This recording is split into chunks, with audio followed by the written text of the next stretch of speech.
The colony ship Haniel moved slowly through the darkness of space. It was a big ship, not beautiful but strong, built to carry people across the stars to new worlds. Inside its metal walls, 2,000 humans slept, dreamed, and hoped for a better life on a planet they had never seen. Captain Park Jisoo stood on the bridge, watching the stars through the main window.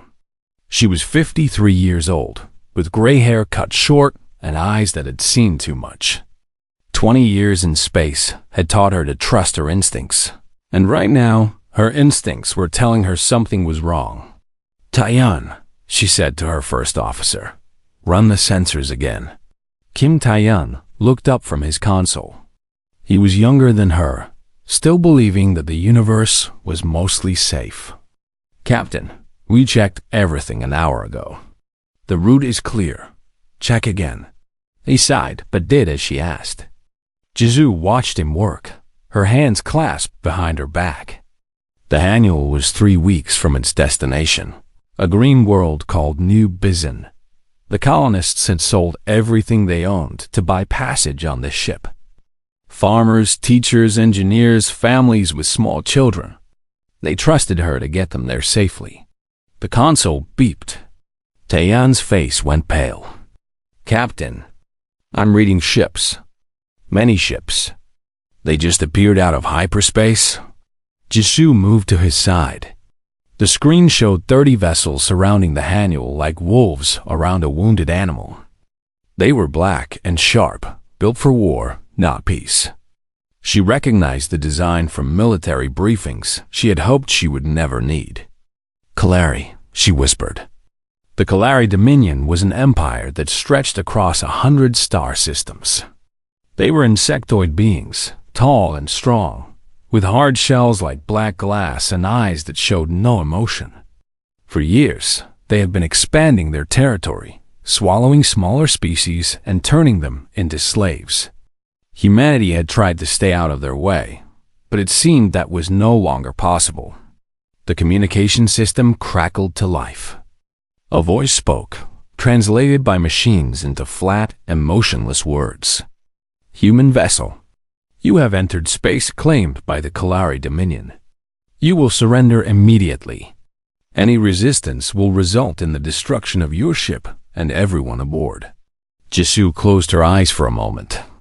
She thought about the 2,000 people sleeping below, unaware that their lives had just changed forever. She thought about the children, the pregnant women, the old couples who had saved their whole lives for this journey. She thought about fighting, but the Haniel had no weapons. It was a colony ship, built for carrying seeds and farming equipment, not for battle. Against 30 warships, they would last perhaps 10 seconds. She opened her eyes. "This is Captain Park Jisoo of the colony ship Haniel. We surrender." The next hours were chaos and fear. Kalari soldiers boarded the ship, their heavy feet shaking the metal floors. They were terrifying to look at, nearly 3 meters tall, with 4 arms ending in sharp claws and mouths full of teeth designed for tearing meat. They did not speak to the humans. They simply herded them like animals, pushing them toward the cargo bays with weapons that hummed with deadly energy. Jisoo walked among her people, trying to keep them calm. She saw mothers holding crying babies, men with fists clenched in helpless anger, elderly passengers who could barely walk being shoved forward by uncaring guards. She wanted to fight. Every part of her wanted to fight. But she knew that fighting now would only get people killed. So she watched. And she remembered. In the chaos, she found herself next to a young woman with oil-stained hands and intelligent eyes. Lee Yuna, the ship's engineer. Yuna was looking at the Kalari weapons, studying them the way a mechanic studies a broken engine. "Their power cells are exposed," Yuna whispered. "Bad design." Jisoo said nothing, but she filed the information away. Near the back of the crowd, she spotted Han Mireille, a quiet woman who had listed her occupation as security consultant. Jisoo knew what that really meant. Mireille had been a soldier, one of the best. Before, something had made her leave that life behind. Now she walked with her head down, looking weak and afraid. But Jisoo could see the way her eyes moved, counting guards, measuring distances, finding exits. Good. They would need people like her. The prisoners were loaded onto Kalari transport ships, packed tightly into spaces meant for cargo, not people. There was no food, no water, no toilet. There was only darkness and the smell of fear and the sound of children crying. Jisoo found a corner and sat down. Around her, people were panicking, shouting, demanding answers she could not give. But some were quiet. Some were watching and waiting, just like her. Choi Dong-hae, the ship's doctor, was already moving through the crowd, checking on the injured, calming the hysterical, doing his job even though everything had fallen apart. Bae Seung-woo, a schoolteacher, had gathered the children into a group and was telling them stories, keeping them distracted from the nightmare around them. These were the people Jisoo needed. Not the loudest or the strongest, but the ones who kept working when hope seemed lost. The journey to wherever they were being taken lasted 4 days. 4 days without enough food or water, without light, without any idea of what would happen next. Some people got sick. 2 elderly passengers died. The Kalari guards simply dragged the bodies away and said nothing. On the 5th day, the ship landed with a heavy thump that knocked everyone to the floor. The doors opened and harsh red light poured in, along with air that tasted like metal and poison. They had arrived at Ketho 7. It was a mining world, Jisoo learned later. A planet rich in valuable crystite ore, but deadly to most living things. The air was barely breathable. The gravity was 20% higher than Earth standard, enough to make every step feel like walking through mud. The sky was the color of rust, and 2 pale suns hung overhead, providing light but little warmth. The prisoners were lined up outside the transport ships. Kalari guards stood everywhere, weapons ready. And at the front of it all stood the tallest Kalari Jisoo had ever seen, his shell decorated with markings of rank and authority. Commander Vraxis. He walked slowly along the line of humans, looking at them the way a farmer might look at cattle. When he reached Jisoo, he stopped. "You are the captain," he said through his translator drone. "The leader of these creatures." "I am." Vraxis made a sound that might have been laughter. "Your species is weak. Soft bodies. Short lives. Limited intelligence. But you breed quickly and work hard. You will be useful here." He raised his voice so all could hear. "You belong to the Dominion now. You will mine crystite ore until you die. If you work hard, you may live several years. If you resist, you will die immediately. This is simple mathematics. I suggest you accept it." He turned and walked away, leaving the humans standing in the poisonous air of their new prison. Around her, Jisoo heard people crying, praying, cursing. But she stood straight and still, her eyes following Vraxis until he disappeared into the main facility. She thought about what he had said, about mathematics and acceptance, about how humans were weak and limited. Vraxis had made a mistake, a big one. He had looked at humans and seen only what was on the outside. The soft skin, the small bodies, the tears and the fear. He had not seen what was inside. "Captain?" Yuna was beside her, voice barely a whisper. "What do we do?" Jisoo watched the guards, counted their weapons, measured the distances to the buildings and fences. It would take time. It would take patience. It would take sacrifice. But it could be done. "We survive," she said quietly. "We watch. We learn. And when the time is right, we show them exactly what happens when you corner a human." 6 months had passed since the humans arrived at Ketho 7. 6 months of darkness, pain, and endless work in the mines. The Kalari expected them to be broken by now. They were not. The mining tunnels stretched deep into the mountains, a maze of stone and shadow lit by flickering lights that barely pushed back the darkness. The air was thick with dust that burned the lungs and stuck to the skin. The sound of pickaxes hitting rock echoed through the passages like a heartbeat that never stopped. Lee Yuna swung her pickaxe at the stone wall, her arms aching from hours of work. Beside her, other humans did the same, their faces covered with cloth to keep out the worst of the dust. The crystite ore sparkled in the dim light, beautiful and deadly. It was valuable beyond measure to the Kalari, used to power their ships and weapons. And it was slowly killing the people who mined it. But Yuna was not just mining. She was learning. Every day, she studied the Kalari equipment, the mining machines, the transport vehicles, the security systems. She watched how the guards moved when they changed shifts, which doors they left unguarded. At night, when the other prisoners slept, she drew diagrams in the dust and memorized them before wiping them away. She was not alone. In Tunnel 7, Han-Mireille taught a group of workers how to fight. Not openly, of course. The lessons looked like stretching exercises, ways to ease muscles sore from mining. But they were actually combat techniques adapted for the heavy gravity of Ketho 7. How to strike fast and hard. How to use an enemy's weight against them. How to kill with bare hands if necessary. The students were ordinary people. Farmers, teachers, office workers. None of them had ever fought before. But they learned quickly. Fear was a powerful teacher, and hate was an even better one. In the medical bay, Choi Dong-hae worked miracles with almost nothing. The Kalari provided basic supplies, just enough to keep the workers alive. But Dong-hae found ways to do more.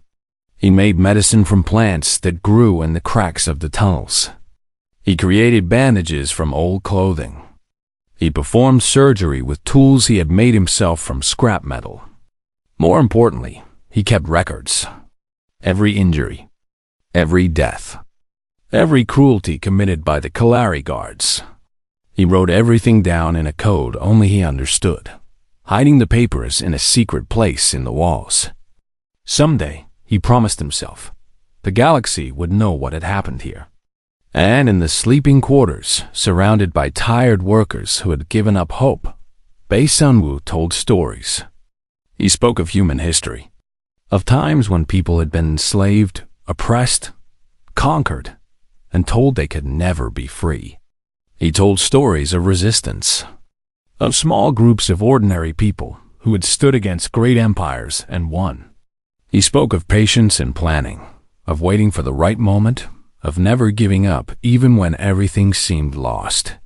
The Kalari think we are weak, he said one night, his voice low but steady. They think we will accept our fate because we have no choice. But they do not understand us. They do not know our history. They do not know what we have survived. He looked at the faces around him, seeing exhaustion and fear, but also something else. Something that would not die. We survived ice ages when we had nothing but fire and animal skins. We survived plagues that killed half our population. We survived wars that burned our cities to the ground. And every single time, we came back stronger. He smiled, though there was no happiness in it. The Kalari are not the worst thing humanity has ever faced. They are not even close. Captain Jisoo listened to everything. She moved through the mining complex like a ghost, talking to people, gathering information, building a network of cells that the Kalari never suspected existed. She identified the strongest, the smartest, the most trustworthy among the prisoners. She gave them roles and responsibilities. She created a chain of command that could survive even if she was killed. The Kalari watched her, of course. She was the captain, the leader. They expected her to cause trouble. So she gave them what they expected to see. She followed rules. She worked hard. She kept her head down and her mouth shut. She became invisible. And all the while, she planned. One night, she met with her inner circle in a hidden corner of Tunnel 12. Yuna was there, along with Mai-Rei, Donghae, Sunwoo, and a dozen others who had proven their loyalty. They sat in the darkness, speaking in whispers, knowing that discovery meant death. "Report," Jisoo said. Yuna went first. "I've mapped the power grid. There are 3 main generators. If we take out even one, we can black out half the facility. The backup systems will take at least 10 minutes to come online." Mai-Rei nodded. "I have 40 fighters trained and ready. Not enough to win a straight battle, but enough to cause chaos. If we hit them fast and hard, we can take the eastern tunnels before they know what's happening." Donghae spoke next. "Medical supplies are hidden in 6 locations. I've trained 20 people in basic first aid. We'll have casualties, but we can keep people alive long enough to matter." Sunwoo smiled his sad smile. "The people are ready. They're scared, but they're angry too. 6 months of this hell has taught them that death is not the worst thing that can happen. Slavery is worse." Jisoo listened to each report, asking questions, making notes in her head. When they were finished, she sat in silence for a long moment. "The Kaleri think they understand us," she finally said.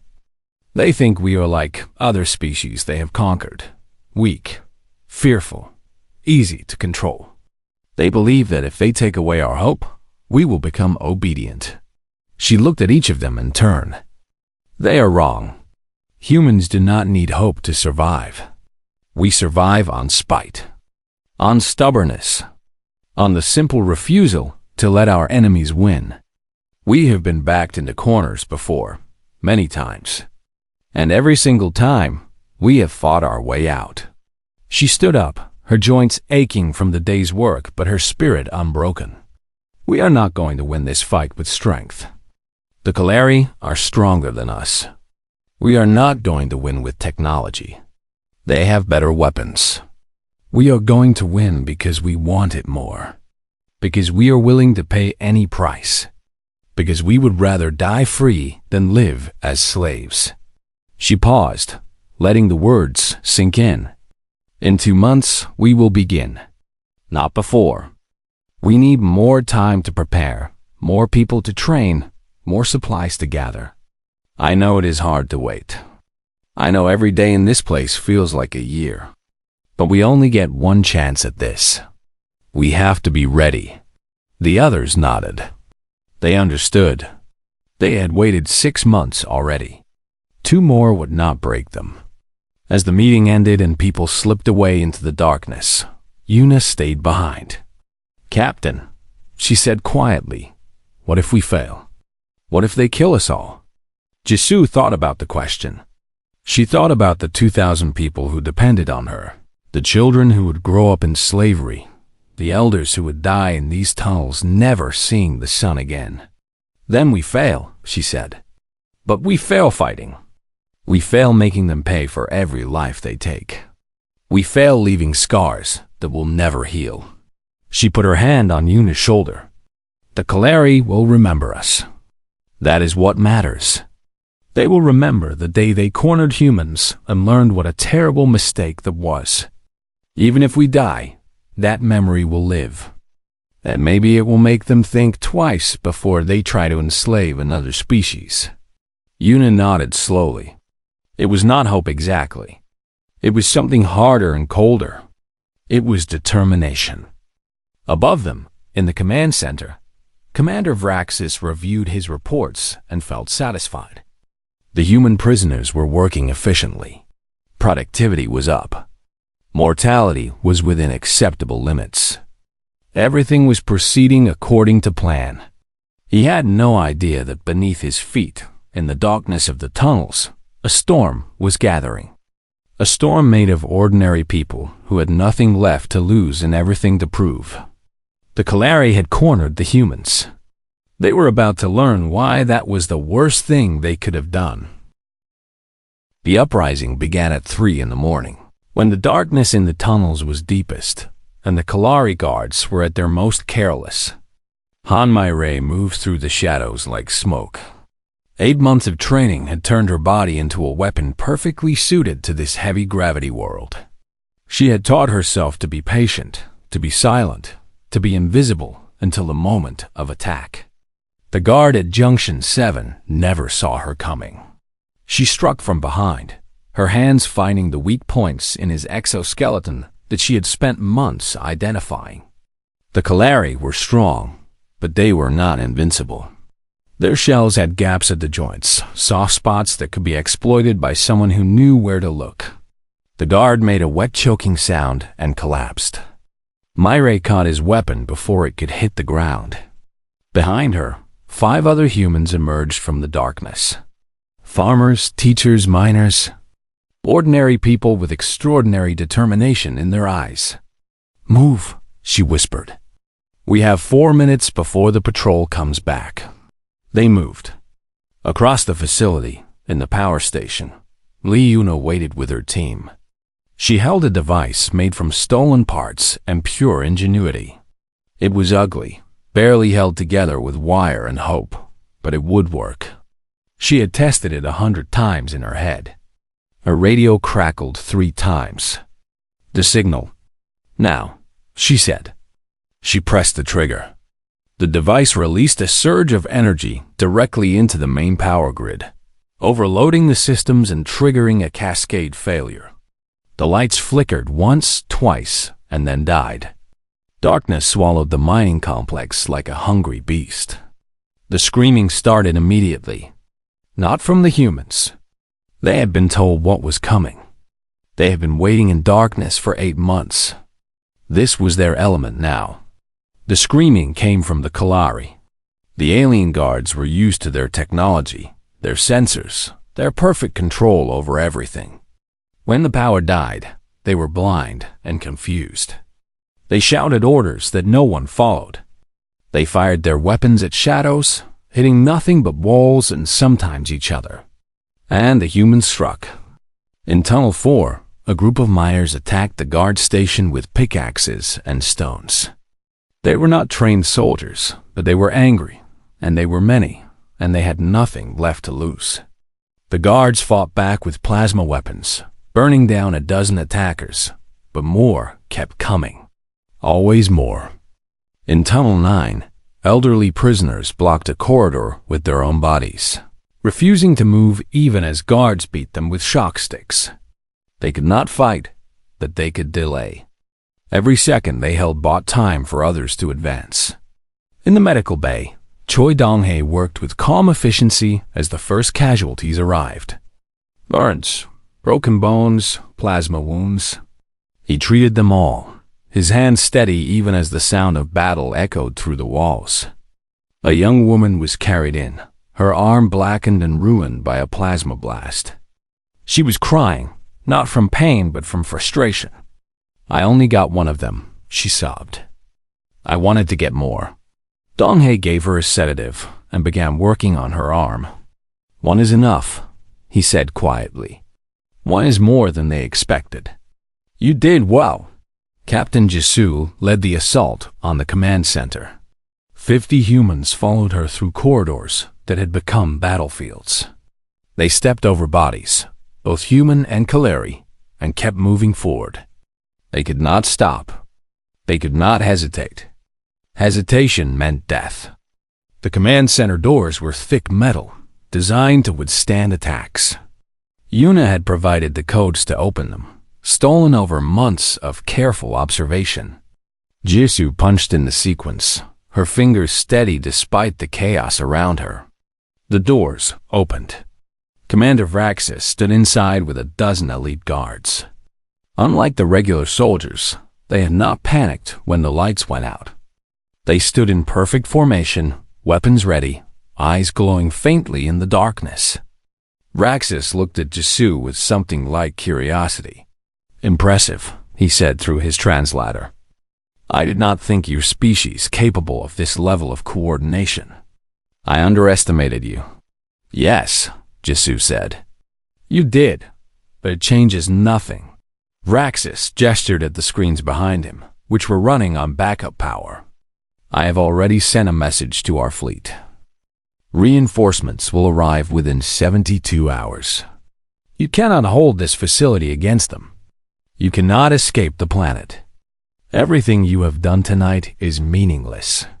Jisoo smiled. It was not a nice smile. "You still don't understand," she said. "We're not trying to escape. We're not trying to win. We're trying to make you bleed." She raised her hand. Behind her, the humans raised their weapons. Stolen plasma guns, improvised explosives, mining tools sharpened into spears. "This isn't a military operation," she continued. "It's a message. And the message is simple. Every time you corner a human, every time you think you've beaten us, this is what happens. We fight. We hurt you. We make sure you remember." Vraxis made the clicking sound that was Kalari laughter. "You will all die," he said. "Maybe," Jisoo replied. "But we'll take plenty of you with us. And the next time your people think about enslaving another species, they'll remember Ketho 7. They'll remember the cost." The battle for the command center lasted 20 minutes. It was brutal and bloody, fought in narrow spaces where technology mattered less than desperation. The Kalari elite guards were the best soldiers in the Dominion, trained and equipped for any situation. But they had never fought humans before. Not like this. Humans who threw themselves at plasma weapons to give their friends a chance to advance. Humans who kept fighting with wounds that should have killed them. Humans who laughed as they died, because dying free was better than living as slaves. When it was over, Vraxis was wounded and captured, and the command center belonged to the humans. Jisoo stood in front of the communication console, breathing hard. Blood ran down her face from a cut on her forehead, but she barely noticed. Around her, the survivors were securing the room, treating wounds, counting losses. So many losses. But they had won. Against all odds, they had won. Bei Sunwoo appeared at her side. The teacher had fought too, though he had never held a weapon before tonight. His hands were shaking, but his voice was steady. "The communication array is intact," he said. "We can broadcast to the entire sector." Jisoo nodded slowly. She had planned for this moment, but now that it was here, she felt the weight of it. Whatever she said next would be heard by millions, maybe billions. It could change everything, or it could change nothing. She sat down at the console and began to speak. "This is Captain Park Jisoo of the human colony ship Haniel. 8 months ago, my people were taken prisoner by the Kalari Dominion and brought to a mining world called Ketho 7. We were told we would be slaves forever. We were told resistance was impossible." She paused, looking at the faces of the people around her. The wounded, the exhausted, the unbroken. "Tonight, we proved them wrong. We are not slaves. We have never been slaves. We are human beings, and we will fight for our freedom until our last breath." She leaned forward, her voice hardening. "This message is for the Kalari Dominion. We know your fleet is coming. We know we cannot defeat it. We don't care. We will hold this facility until we die, and we will make you pay for every meter you take back. When you finally stand in the ashes of this place, ask yourselves if it was worth it. Ask yourselves if any planet, any resource, any victory is worth what we will cost you." She took a breath. "And this message is for everyone else. For every species the Kalari have conquered or threatened. You don't have to accept slavery. You don't have to give up. If ordinary humans with nothing but rocks and determination can hurt the Dominion, so can you. Fight, resist, never surrender." She ended the transmission and sat back. The message was sent. The galaxy was listening. Now they just had to survive long enough to matter. The broadcast from Ketho 7 spread across the galaxy like fire. Within hours, every major news network was playing Captain Jisoo's message. Within days, it had been translated into 100 different languages and shared on 1,000 different worlds. The image of the blood-stained woman speaking calmly about freedom and resistance became the most viewed video in galactic history. The Kalari High Council watched it in their grand chamber on the homeworld, surrounded by screens showing the reactions from across their empire. Client species were asking questions. Neutral powers were making statements. The carefully constructed image of Kalari invincibility was cracking. Supreme Counselor Tezrek, the oldest and most powerful of the Kalari leaders, turned off the screens with a gesture of disgust. How did this happen? He demanded. 2,000 primitive mammals have embarrassed us in front of the entire galaxy. The military commander tried to explain. The humans have been underestimated. Their capacity for violence had been unexpected. Their willingness to die for abstract concepts like freedom had not been factored into the calculations. Tezrek did not care about explanations. He cared about results. Send a third fleet, he ordered. Destroy the facility. Destroy the humans. Destroy any evidence that this ever happened. On Ketho 7, the surviving humans prepared for the end. There were only 800 of them left. 800 out of the 2,000 who had arrived. The battle for the facility had cost them dearly, but they had won. They held the command center, the communication array, the main power station, and the crystite storage vaults. Captain Jesu organized the defense from the command center, now converted into a war room. Maps covered every surface. Reports came in constantly from scouts posted throughout the facility. They knew the Kalari fleet would arrive within 2 days, and they knew they could not defeat it, but they could make it hurt. Lee Yuna presented her latest creation at the morning briefing. It was a detonator connected to charges placed throughout the crystite storage vaults. The crystite ore stored there was worth more than most planets. It was the reason the Kalari had built this facility, the reason they had enslaved humans to work the mines. If they take this place back, Yuna said quietly, they get nothing but rubble. The explosion will destroy everything within 5 kilometers. The ore, the equipment, the tunnels. All of it gone. Han Myre looked at the detonator with respect. Can they stop it? Not unless they get to the charges first. And they're hidden in places only we know about. Jizu nodded slowly. This was their final card. Their last bargaining chip. The Kalari wanted the crystite. Without it, Ketho 7 was just a poisonous rock with no value at all. Good, she said. Make sure they know we have it. Make sure they understand what will happen if they attack. The next 2 days were a strange kind of peace. The humans knew death was coming, but they had made their choice. They spent the time preparing defenses, treating wounded, and saying goodbye to each other in the way soldiers always did before the final battle.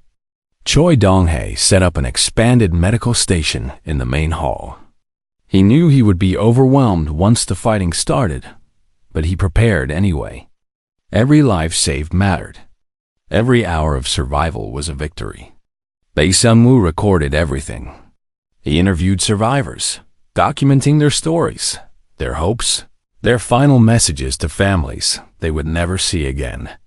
He wrote down the names of everyone who had died in the uprising, refusing to let them be forgotten. Future generations will know what happened here, he said to anyone who would listen. They will know that when humanity was pushed into a corner, we did not surrender. We fought. On the second night, Captain Jisu walked through the facility alone. She visited every position, spoke to every fighter, thanked them for their courage. Many of them were people she had not known before this nightmare began. Farmers who had never held a weapon. Teachers who had spent their lives helping others learn. Ordinary people who had discovered something extraordinary inside themselves. She found Han Myre on the outer perimeter, watching the poisonous sky for signs of the approaching fleet. They'll be here tomorrow, Myre said without turning around. I can feel it. Jisoo stood beside her. Are you afraid? Myre laughed softly. I've been a soldier my whole life. I've fought in 3 wars and killed more people than I can count. I thought I understood death. She finally looked at Jisoo, and there were tears in her eyes. But these people, they're not soldiers. They're farmers and teachers and parents. And they're willing to die anyway, because they believe in something more important than their own lives. That's not something you see very often. It's not something you forget. Jisoo put her hand on Myre's shoulder. We'll make sure it matters. We'll make sure the galaxy remembers. The Kalari Third Fleet arrived at dawn. 50 warships dropped out of hyperspace in perfect formation, their black hulls blocking out the stars. Aboard the flagship, Admiral Vorkin reviewed his orders with cold efficiency. Destroy the facility. Kill all humans. Leave no survivors. He opened a communication channel to the surface. Human insurgents. This is Admiral Vorkin of the Kalari Third Fleet. You have 1 hour to surrender. If you do not, we will reduce your facility to ash. There will be no negotiations. There will be no mercy. Jisoo received the message in the command center, surrounded by her inner circle. She looked at the faces around her, seeing fear and determination in equal measure. They're bluffing, Yuna said. They want the crystite. They won't destroy it. Maybe, Jisoo replied. But we can't count on that. She activated the response channel. Admiral Vorkin, this is Captain Park Jisoo. We have placed explosive charges throughout the crystite storage vaults. If your ships enter attack range, we will detonate them. The ore will be destroyed, the facility will be destroyed, and you will have nothing to show for this except dead bodies and broken rocks. She paused, letting the words sink in. You can kill us. We know that. But you cannot win. Whatever happens next, the Kalari Dominion loses. The only question is how much. There was a long silence. Then Vorkin's voice returned, tinged with something that might have been anger or respect. You would destroy yourselves rather than surrender? We would destroy everything rather than go back to being slaves. That is what you never understood about humans, Admiral. We don't calculate costs and benefits the way you do. We don't surrender when the math says we should lose. We fight until there's nothing left to fight with, and then we fight some more. Another silence. On the screens around her, Jisoo watched the Kalari fleet holding position just outside attack range. They were waiting, calculating, trying to figure out if she was bluffing. She was not. You have 72 hours, she said. After that, we detonate the charges whether you attack or not. We're all dying here, Admiral. The only question is whether we take your precious crystite with us. She ended the transmission and looked at her people. Now we wait, she said. And we hope that someone out there is listening. Someone was. 12 light years away, in a shipyard orbiting the human colony of New Seoul, Admiral Yoon Seojin watched the broadcast from Keto 7 with tears streaming down her face. She had served with Jisoo 30 years ago, when they were both young officers with dreams of exploration and peace. She had been at Jisoo's wedding. She had held Jisoo's daughter when she was born. And now she was watching her friend prepare to die. Admiral, her first officer said carefully, we've received orders from High Command. We are not to engage the Kalari. The diplomatic situation is too fragile. Seojin wiped her eyes and stood up straight. Get me a secure channel to every captain in the fleet, she said. I have something to say. When the channel opened, she spoke clearly and firmly. You have all seen the broadcast from Ketho 7. You know what is happening there. You know that 2,000 of our people are about to die because we were told to stay out of Kalari space. She paused, looking at the faces of her officers on the screens around her. I am going to Ketho 7. I am going to save our people or die trying. This is a violation of direct orders. Anyone who comes with me will be court-martialed if we survive. I am not ordering anyone to follow me. This is a choice each of you must make for yourself." She sat down in her command chair. "But know this. We are human beings. We do not abandon our own. We do not watch our brothers and sisters die while we sit safely in orbit. If that is what they wanted from us, they chose the wrong species." One by one, the other ships reported in. Every single one. They were coming. The human fleet dropped out of hyperspace like a thunderclap. 13 ships against 50. The battleship Taiguk led the formation, followed by the Mugunghwa, the Dokdo, and 10 smaller escort vessels. They were outgunned, outmanned, and outnumbered in every way that mattered. They came anyway. On the bridge of the Taiguk, Admiral Yoon Seo-jin watched the Kalari fleet on her tactical display. The enemy ships were already turning to face the new threat, their weapons charging. In the straight fight, the math was simple. The humans would lose. But Seo-jin had not survived 30 years in space by fighting straight fights. "Open a channel," she ordered. "All frequencies. I want everyone to hear this." The communication officer nodded. "Channel open, Admiral." Seo-jin stood up and spoke clearly, her voice carrying to every ship in the system and beyond. "This is Admiral Yoon Seo-jin of the Human Defense Force. We are here to retrieve our citizens from Cathos 7. Any vessel that interferes with this mission will be destroyed." She paused, letting the words carry across space. "To the Kalari fleet, you have already seen what cornered humans are capable of. The people on that planet were civilians, farmers, teachers, children, and they brought your mining operation to its knees in a single night." She gestured at the ships around her. "We are not civilians. We are soldiers. We have spent our entire lives preparing for war. If you want to find out what we can do, attack us. But understand this. We are not here to win a battle. We are here to send a message. And that message will be written in your blood." On the Kalari flagship, Admiral Vorkin listened to the human transmission with growing unease. He had 50 ships to their 13. He should have felt confident. He should have felt certain of victory. But he had seen the reports from Cathos 7. He had watched the video of unarmed humans overwhelming armed guards through sheer determination and willingness to die. He had heard the stories from the survivors, the ones who spoke of humans who kept fighting with wounds that would have killed any Kalari. And now here were 13 human warships, crewed by trained warriors, demanding the release of prisoners that the entire galaxy was watching. The math had changed. It was not just about this battle anymore. It was about what would happen after. The Consortium of Free Systems had already issued a statement condemning the enslavement of human colonists. 3 Kalari client species had filed formal protests.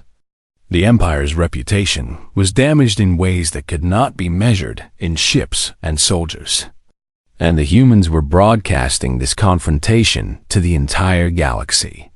Every moment, every word, every action was being watched by billions of beings on thousands of worlds. Vorkin opened the channel to the High Council on the Kalari homeworld.